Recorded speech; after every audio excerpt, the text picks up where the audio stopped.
The Jijamata Express was going from Pune to Bombay. The first stop, Lonavala, came in 40 minutes. The Ghat section that followed was no different from what he knew.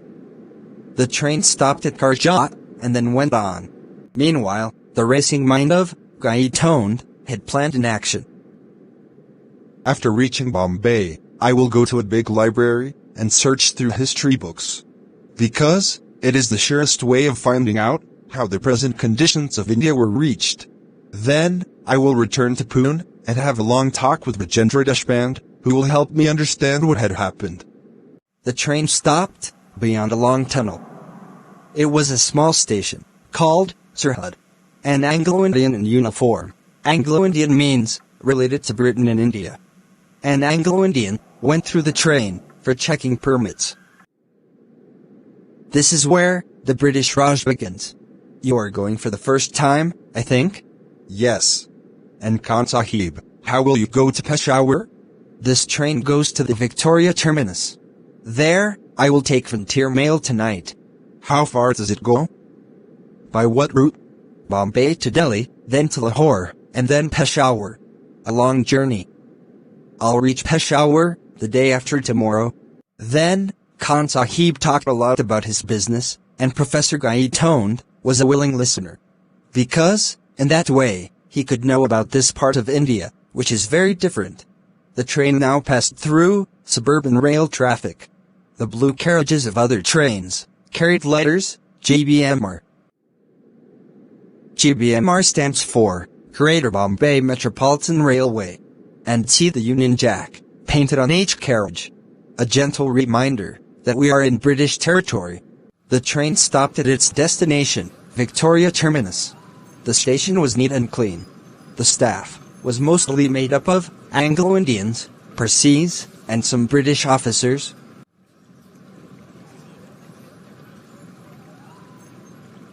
On a building was written, East India House Headquarters of the East India Company. The East India Company had closed after 1857. This is what history books said. But, here it is. And not only alive, but flourishing. So history had taken a different turn before 1857. How and when had it happened? I'll find out. As he walked along Hornby Road, he found a different set of shops and buildings.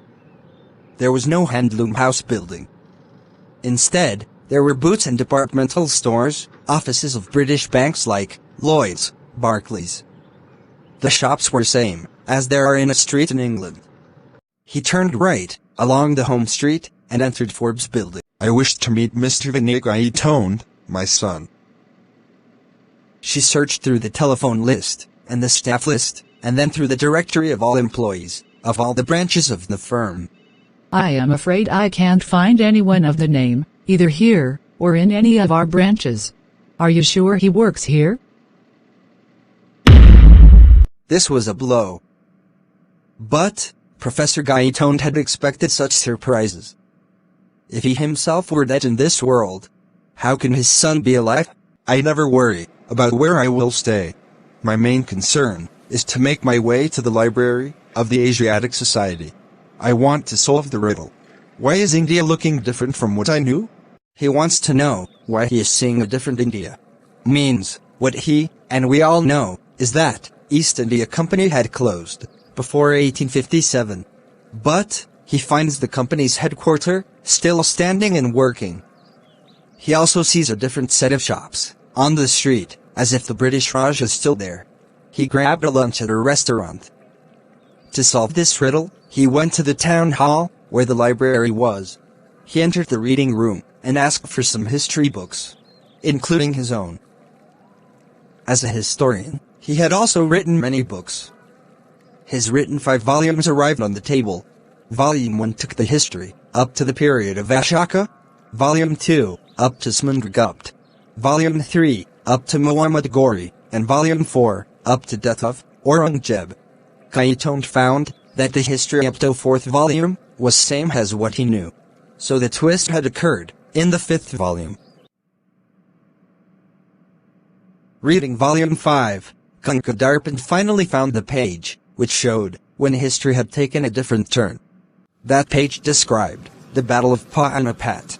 We know the battle was fought between Marathas and Afghans. Marathas were defeated, but the page showed that Marathas had won the battle.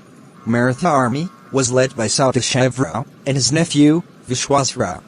But the book didn't explain how Marathas won the battle. Instead, the book explained its results. Professor was reading through his book with focus. The writing style was his, but he was feeling that he was reading it for the first time. Let us see what the victory of Marathas resulted. Maratha's victory was not only a great morale booster for them, but it also established their supremacy in North India. The East India Company, which was watching their growing supremacy, temporarily closed its expansionist program. For the Peshwas, Maratha ministers. For the Peshwas, the result was an increase in the influence of Sahib and Vishwas Rao, who became the king. This new Maratha ruler, Vishwas Rao, and his brother Madhav Rao, combined political intelligence and expanded their influence all over India. The East India Company was left with influence in only some cities, like Bombay, Madras, and Calcutta. For some reasons, the Peshwas kept the Mughal rule alive in Delhi. The Peshwas were smart enough to recognize the importance of the technological age. They began setting up their own centers of science and technology. Here, the East India Company saw this as an opportunity to extend its influence. The company offered experts for the centers, but they were accepted only to make the centers sufficient. The 20th century brought further changes. India moved towards democracy.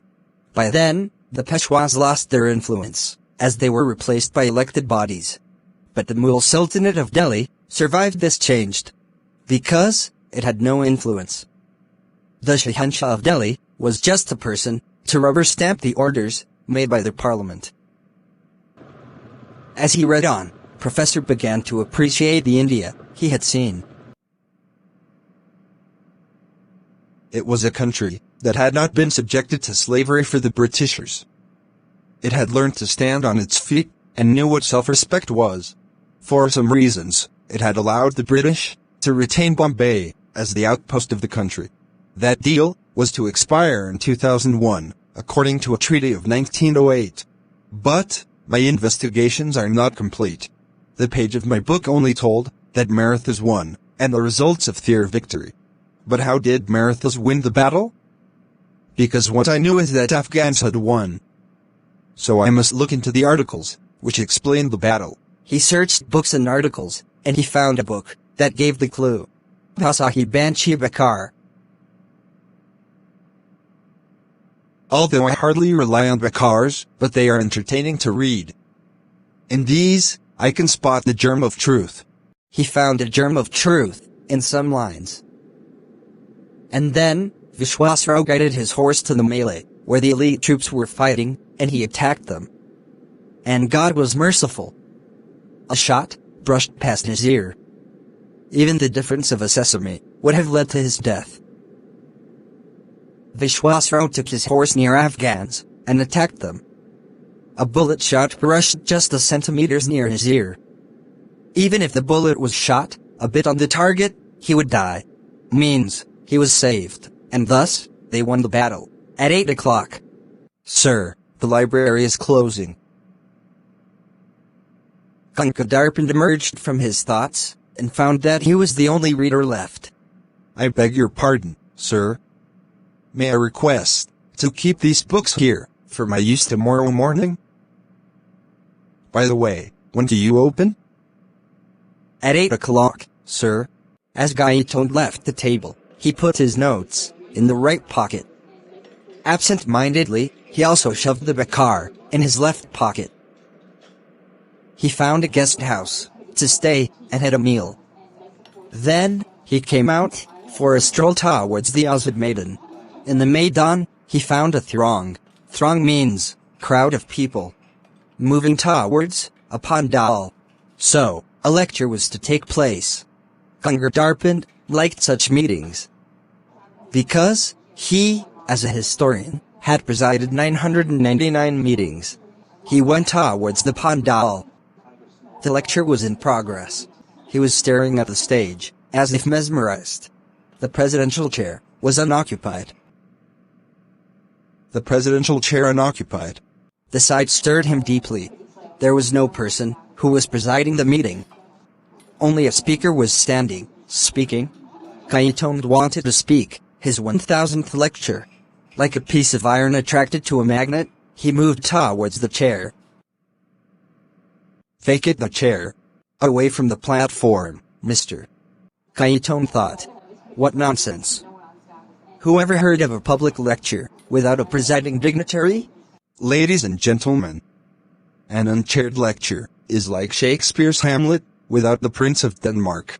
Let me tell you. But the audience was in no mood to listen. Tell us nothing. We are sick of remarks from the chair. We only want to listen to the speaker. Keep the platform empty, please. But as he had the experience of 999 meetings, he kept on speaking. He soon became a target for a shower of tomatoes, eggs, and other objects. But he kept on trying to correct the situation. Finally, the audience swarmed to the stage to eject him bodily. And, in the crowd, he was nowhere to be seen. That is all I have to tell, Rajendra. All I know is that I was found in the Azad Maidan in the morning. But I was back in the world I am familiar with. Now, where did I spend those 2 days when I was absent from here?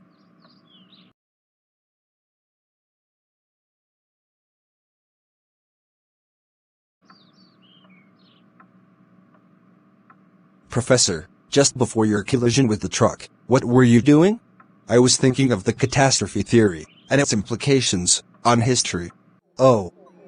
This means all of this story was just happening in Professor's mind. Actually, Professor Gaitonde was going from Pune to Bombay, by road, to give his 1000th presidential address. He was thinking, what would be the result if Marathas had won the battle? Just at that instant, he collided with a truck.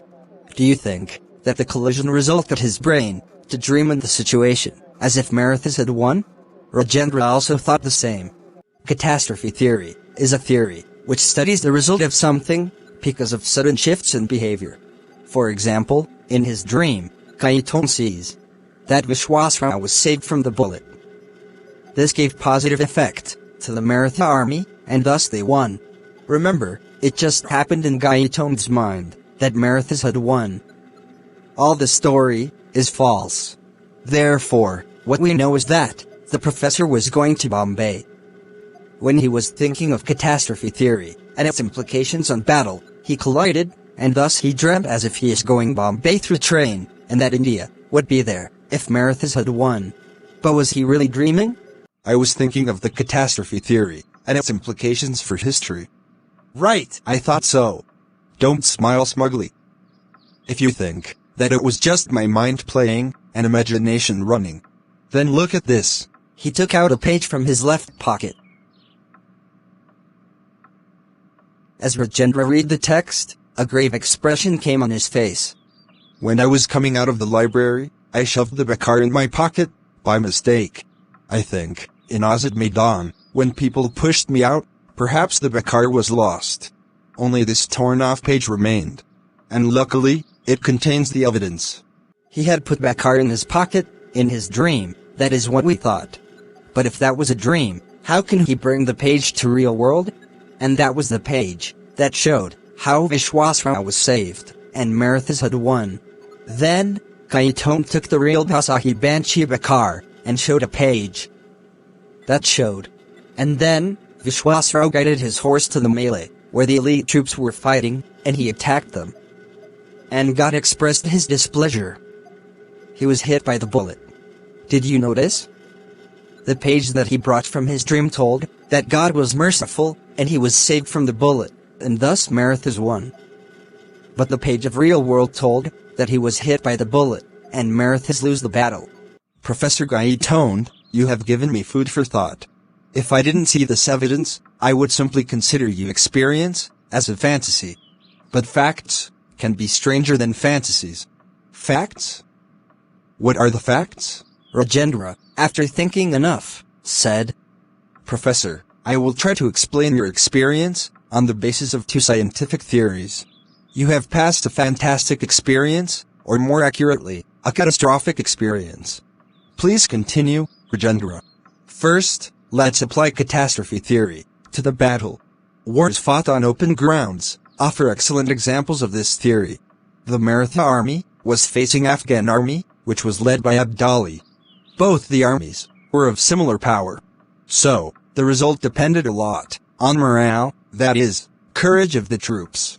When the hero of Marathas, Vishwasrao, attacked the Abdali's troop, he was killed. That was a turning point. His uncle, Basaheb, disappeared. Marathas thought he was also killed. The army lost their morale, and thus, lost the battle. And Professor, what you have shown me on that torn page, is the course taken by the battle, when the bullet missed Vishwasrao. Its effect was also opposite. It boosted their morale, and led them to victory. Maybe. Similar statements are made about the Battle of Waterloo, which Napoleon could have won. But, we are living in a real world. This idea of, it might have been, is okay for imagination, but not for reality. In fact, that brings me to my second point. You will find my second point strange. But please hear me. What do you mean by reality? We experience it directly with our senses, or indirectly via instruments. Does it have any other indications? Take an example. I fire an electron from a source. Where will it go? If I fire a bullet from a gun, in a given direction, at a given speed, I know where it will be at a point of time. But I can't tell where an electron will be. It can be here, there, anywhere. We cannot determine the position of an electron in a given point of time. The lack of determinism in quantum theory. Even a historian like me has heard of it. According to this theory, we cannot tell the position of an electron. We can just tell where it is more probable to be. An electron can be here at one point of time, and there, in the other point of time. It can even be at two positions, in the same instant. So imagine, there are many worlds. In one world, the electron is found here, in another, it is there. An electron can be there in two worlds, at the same time. But is there any contact between those many worlds? Yes, and no. Imagine two worlds. In both, an electron is orbiting the nucleus of an atom. Like planets around the sun. Not quite. We know the path of the planet. The electron could be orbiting in any state. These states are used to identify the worlds. In state 1, the electron is in a higher state of energy. In state 2, it is in a state of lower energy. It can also jump from high energy state to a low energy state by sending the radiation. Or, it can go to a low energy state to a high energy state by getting a pulse of radiation. Such transitions are common in microscopic systems. What if it happened on a macroscopic level? I get you. You are suggesting that I made a transition from one world to another and back again? Fantastic though it seems, it is the only explanation I can offer. By making a transition, you were able to experience two worlds. The one where you live in now, and the other where you spent those 2 days. In this world, the history is what we know. In the other, the history is what you saw. And the separation happened in the Battle of Panipat. You neither traveled to the past nor the future. You were in the present, but experiencing a different world. In the same way, there must be more such worlds, with different histories, because of other separations. But why did I make the transition? If I knew the answer, I would solve a great problem. Unfortunately, there are many unsolved questions in science, and this is one of them. But that doesn't stop me guessing. You need some interaction to cause a transition. Perhaps, at the time of the collision, you were thinking about the catastrophe theory and its role in wars. Maybe, you were thinking about this battle. Perhaps, the neurons in your brain acted as a trigger. A good guess. I was indeed wondering what course history would have taken if the result of the battle had gone the other way. And that was going to be the topic of my 1000th presidential address. Now, you are in a good position of recounting your real-life experience, rather than just imagination. No, Rajendra, my 1000th presidential address was made on Azad Maidan, when I was rudely interrupted. No. The Professor Gaitonde, who disappeared while defending the chair, will never preside another meeting. I have conveyed my regrets to the organizers of the Panipat seminar.